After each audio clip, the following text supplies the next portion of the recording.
Ibu kak ku salakina rakete. Waalaikumsalam. Geus ti mana wae maneh.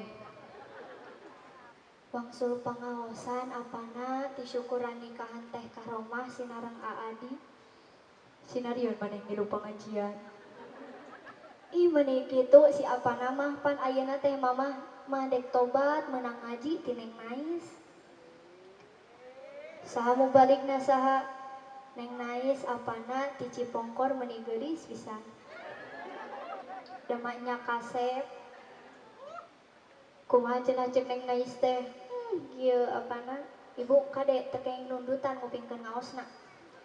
Ieu mah dina pangajian sare atuh pas ka imah teh jadi kieu.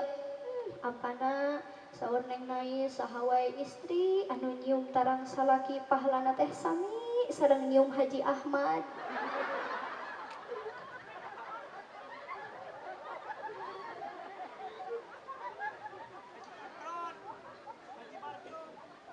Dang ngupingkeun bari sare teh si Ece mah.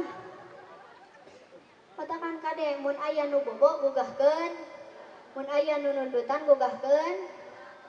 Ketang apana lepat saur Neng Nais teh saha wae istri anu nyium tarang salaki ku deudeuh ku nyaah pahalana sami sareng nyium Hajar Aswad. Komo lamun salakina bari hideung mah.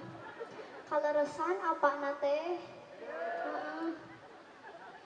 Malihan mah apana saur guru Neng Nais teh sakali nyium 70 dosa digugurkeun ku Allah.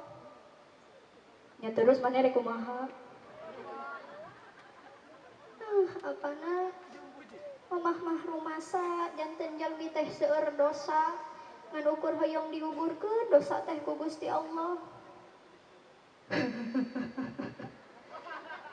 Ngomong we maneh mah hayang nyium urang.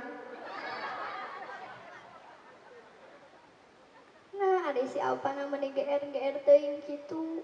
Mamah mah ngan ukur hoyong ngamalkeun ilmu ti Neng Nais teh. Sok atuh maneh rek sabaraha kali nyiumna.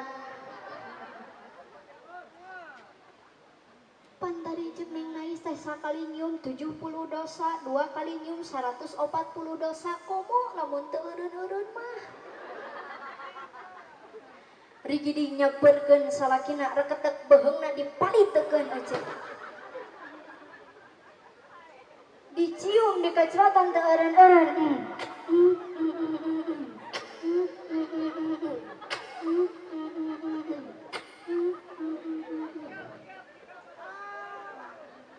Bade kitu moal.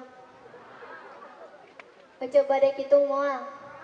Lamun ibu kitu insyaallah cek salaki ibu teh alhamdulillah Gusti pamajikan abdi balik ti pangajian anu mubalikna Neng Nais teh jadi edan.